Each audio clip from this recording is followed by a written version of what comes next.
1분기에 코스피와 코스닥의 영업이익이 작년 같은 기간에 비해서 배 이상 올랐지만 게임 업종은 유독 기대에 미치지 못했습니다.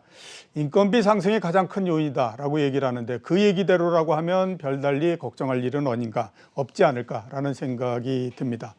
문제는 다른 요인들이 여기에 섞여 있을 경우인데요. 그래서 하반기에 게임 업체별로 어떤 신작이 나오는지 그리고 메타버스 열풍이 어떤 영향을 줄지가 보다 더 중요해진 시기가 아닌가라는 생각이 듭니다. 게임 산업 전반에 대해서 알아보는 시간을 갖도록 하겠습니다. 위정현 중앙대 경영학부 교수 나오셨습니다. 안녕하십니까? 네, 반갑습니다. 예. 좀 전에 제가 얘기했던 대로 게임 업체의 실적들이 별로 좋지 않았습니다. 예. 제가 쭉 언론을 보니까 그 인건비가 보상, 그러니까 이 성과에 대한 보상을 많이 해줘서 이렇다라는 얘기들을 굉장히 많이 하던데요. 게임 업체 실적 어떻게 보십니까? 부진했던 이유 전체적으로. 이번에 게임업계 이제 1분기의 실적이 지금 발표가 됐습니다만, 예. 제가 이제 보게 되면 넥슨과 넷마블은 작년에 비해서 약간 뭐 매출이나 뭐 영업이익이 이제 증가한 정도인데, 예. 이제 문제는 NC소프트가 아주 대단히 큰 폭의 실적 하락이 있었다는 건데, 이제 일반적으로 이제 언론에서 이제 어닝 쇼크라고 부를 정도로 하게 하면 영업이익이 한 77%가 하락했다면, 예. 이거 어닝 엄청나게. 쇼크가 아니라 뭐 격변이라고 불러도 그렇죠. 좋을 상황이 좀 됐습니다. 그런데 넥슨하고 넷마블도 대략 이제 작년 동기 대비 뭐 대략 이제 비슷한 수준이 나왔습니다만, 이 수준 자체가 일반 시장 기대치보다는 여전히 낮았다는 점, 그런 점에서 이제 3N뿐만 아니고 또 3N도 이번에 어떤 실적이 전반적으로 뭐 저조했다고 볼 수 있습니다만, 펄어비스 등등도 실적이 대폭 하락하는, 예. 그래서 메이저 게임사들이 전반적으로 작년에 비해서 실적이 좀 정체되거나 하락하는 이런 양상을 좀 보이고 있습니다. 그래서 이제 그런 양상을 보게 되면, 하나는 지금 방금 말씀하셨던 대로 이제 인건비 이슈 등등도 있습니다만, 가장 중요하게 우리가 봐야 될 어떤 포인트로는, 작년은 이제 코로나 상황이기 때문에 이제 이상치, 예를 들어서 매출이 한 50%가 급등하고 이런 상황이 발생했습니다만, 예. 그건 이제 극히 이상적인 상황, 예외적인 상황이고, 이제 올해 들어와서 코로나가 이제 백신 등등이 보급이 되면서 이제 정상으로 돌아간다는 그런 어떤 기대감과 예측이 등장하고 있기 때문에, 이제 코로나라는 상황이 이제 종식될 가능성, 즉 코로나 그 자체보다도 코로나 상황이 종식되는 거죠. 이제 따라서 게임도 과거의 작년처럼 아주 급격하게 어떤 활용이 느는 게 아니고, 다시 이전에 2019년 이전 상황으로 다시 돌아가는 게 아닌가. 거기다가 인건비 상승이라는 부담이 좀 더해지는 것, 그 결과가 아닌가 좀 생각을 합니다. 예. 전체적으로 작년도가 너무 좋았기 때문에 올해는 상대적으로 좋지 않을 수 있다라고 말씀해 주셨고, 앞으로 그럼 전망은 어떻게 지금 보십니까?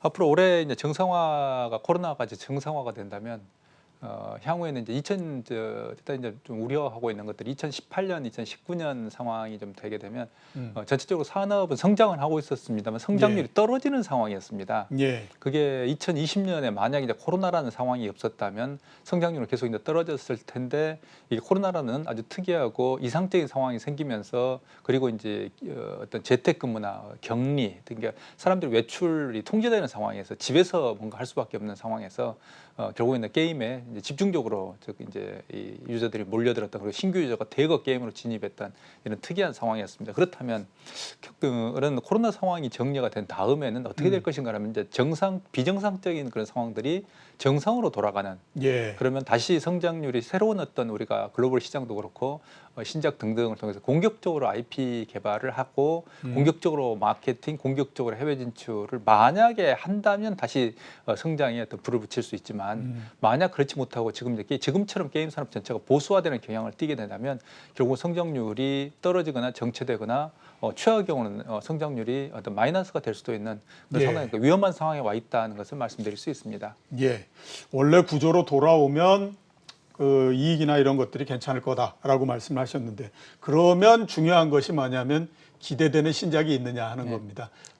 기대되는 신작이 있습니까? 어떻게 보십니까? 지금 이제 특히 이제 3N을 중심으로 우리가 이제 신작을 보게 되면, 이제 일단은 이소프트가 이제 트릭스타임이라는 캐주얼 게임, 그리고 뭐 지금 H3라는 프로야구 게임도 이미 좀 준비를 하고 있습니다만, 그리고 이제 기존 IP를 활용한 뭐 블레이드 앤 소울 2 등등을 올해 연말까지 출시하겠다라고 발표를 한 바 있고요.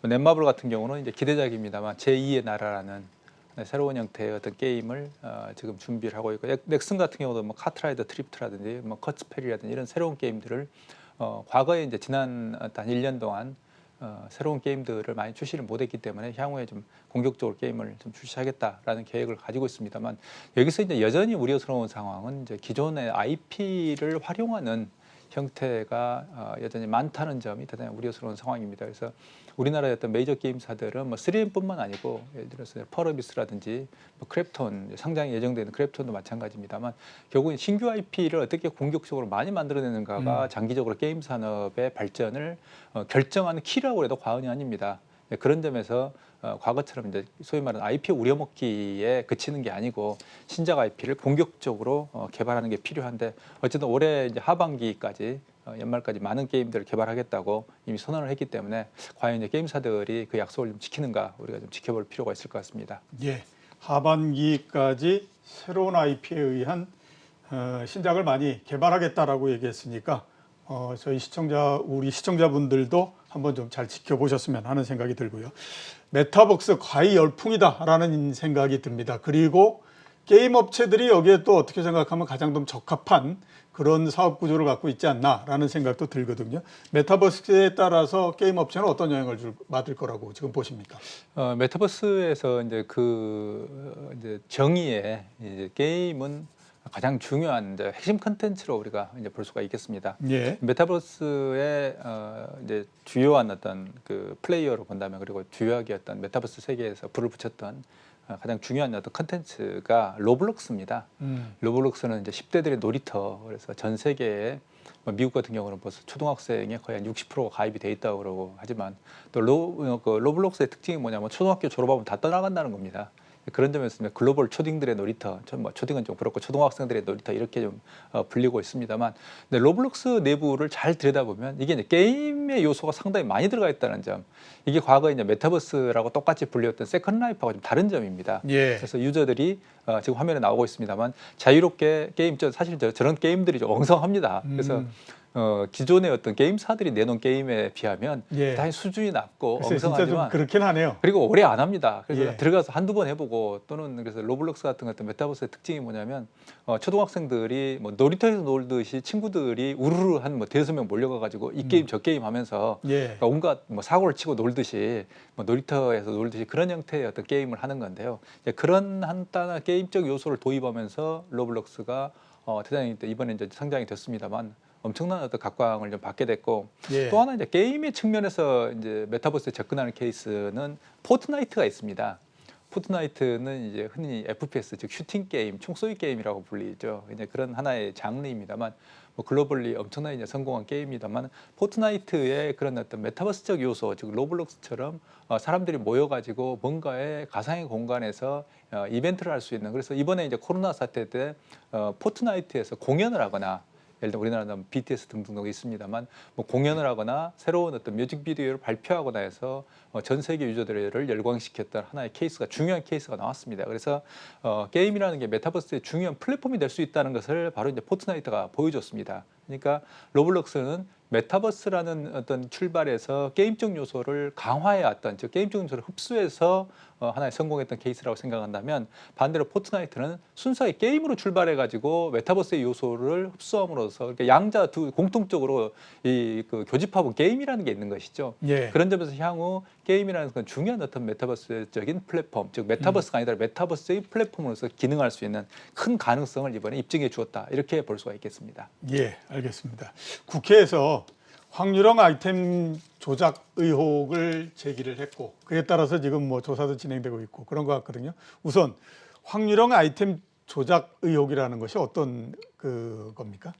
확률형 아이템 조작이라는 게 이게 게임 업계에서 참 있어서는 안 되는 어떤 사건이었습니다만 예를 들어서 그동안에 이제 게임사들은 확률을 공개하지 않았었습니다. 네. 근데 예를 들어서 이제 이런 케이스 확률형 아이템 자체가 이제 어떤 거냐면 우리가 흔히 이제 많이 볼 수 있는 예를 들면 뭐 슬롯머신 등등에서 이제 볼 수 있습니다만 예를 들면 7이 3개가 겹치면 이제 잽값이 터지는 예, 거죠. 예. 777 이렇게 터지는데 예를 들어서 게임에 어떤 특정한 어떤 귀한 아이템 그러니까 유저들이 모두 원하는 그런 아이템이 나오려면 3개의 경우의 수가 3개의 아이템이 똑같이 나와야 되는 즉 예. 777이 나와야 된다는 거죠.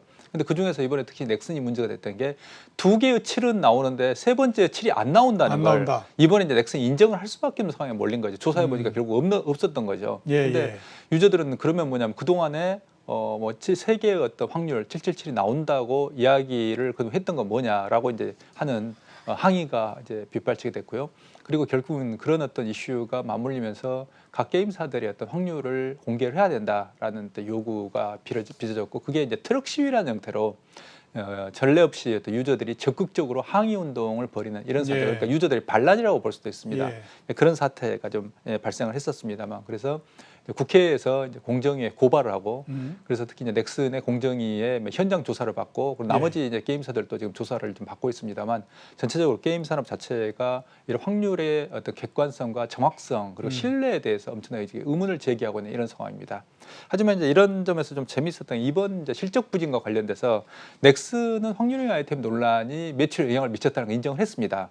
그래서 상당 부분 넥슨의 어떤 메이플 스토리 유저가 다른 게임으로 이동하는, 흔히 난민이라고 불리는, 게임 난민이라고 불리는 어떤 새로운 현상이 발생했습니다만, 이동하는 현상이 좀 관찰이 됐었고, 하지만 그래서 이제 넥슨은 매출에 어떤 영향을 미쳤다, 악영향을 미쳤다는 걸 솔직하게 인정을 했습니다만, NC 소프트는 이걸 부정하고 있습니다. 예. 근데 이제 이 트래픽만을 본다면 흔히 이제 월간 이용자, 월간 방문자를 MAU라고 부릅니다만, MAU를 보게 되면 지난 한 달을 보게 되면 대략 NC소프트 같은 경우는 한 25%, 30% 빠졌다고 외부의 통계가 나와 있습니다. 근데 그런 것들을 현재 NC는 좀 인정을 하고 있지 않은 상황입니다만, 다만 NC의 어떤 유저들이 빠져나간다고 해서 단기간에 매출이 하락하는 현상은 발생하죠. 그러니까 이 월간 매출, 즉 특히 문제가 되고 있는 리니지 M이라든지 리니지 2M의 월간 수익이 떨어지는 현상은 발생하고 있지 않습니다. 그런 점에서 하드코어, 즉 흔히 이제 고래 유저라고 불리는 고가금 유저보다는 저가금 유저들이 이탈하고 있는 거 아닌가라는 예측을 해볼 수 있습니다. 예.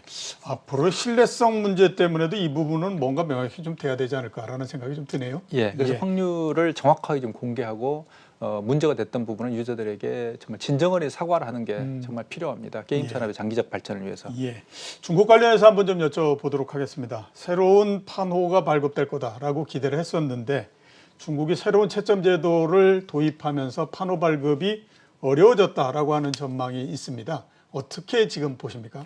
예, 지금 그래서 지금 최근에 중국 정부가 지금 5가지 요소를, 심사 요소를 공개를 했습니다. 근데 거기에 지금 게임 심사 채점제라는 제도를 공개를 했는데, 거기에 우리가 기존의 어떤 평가 기준에 더해서 2개가 늘었습니다. 예. 한 가지가 뭐냐면 관념 지향이라는 포인트하고 관념 지향. 중국 문화의 우월성이라는 2가지 포인트가 늘었습니다. 그래서 관념 지향은 뭐냐면 사회주의적 가치관에 부합해야 된다는 겁니다. 어이고. 그다음에 중국 문화에 대한 것은 중국 문화가 우월하다는 우월성 요소가 들어가야 된다는 것입니다. 그래서 기존에 예를 들어서 뭐 폭력성, 사행성 이런 요소에 2가지가 들어가 있기 때문에, 그러면 사회주의 가치관에 부합하지 않다고 판단되거나 중국 문화의 어떤 우월성이라는 게 어떤 내부에 들어있지 않다고 판단되면 언제든 0점 처리할 수 있고, 또 아주 특이한 케이스, 특이한 어떤 기준이 5가지 요소 중에서 하나라도 0점을 맞으면 탈락하게 되는, 자동 탈락이 되는 그런 기준이 들어가 있다는 겁니다. 그런 점에서 향후에 특히 관념 지향이나 사회주의 가치관과 중국 문화의 어떤 우월성이라는 2가지 요소는 한국의 게임사들의 실질적 판호를 받는데, 즉 심사를 신청하는데 대단히 큰 장애물이 될 어떤 가능성이 좀 크다고 보고 있고, 그리고 기존의 어떤 한국의 게임이 2개의 어떤 판호를 받았습니다만, 그럼에도 불구하고 이제 끊임없이 이제 문제가 좀 되고 있었던 것들이, 이제 그럼에도 불구하고 한국에서 게임에 대한 판호를 열어줄 거라는 가능성, 즉 하나년 철폐라는 것들이 명시적으로 언급된 바가 없었거든요. 그런데다가 2개의 어떤 새로운 어떤 기준이 추가됐었고, 그 기준이 대단히 허들이 높기 때문에 향후에 이런 점들이 한국의 어떤 판호를 받는 걸 더 어렵게 하는 거 아닌가라는 많은 지금 우려들이 나오고 있고, 따라서 그렇다면 한국 정부, 특히 이제 문체부하고 외교부 같은 정부기관이 이건 어쨌든 한국의 어떤 판호 문제라든지 한한령 이슈도 결국 외교적인 이슈거든요. 적극적으로 좀 나서야 된다는 그런 목소리가 지금 갈수록 높아지고 있습니다. 예, 알겠습니다. 오늘 나와주셔서 대단히 감사합니다. 네, 감사합니다. 지금까지 위정현 중앙대 경영학부 교수였습니다.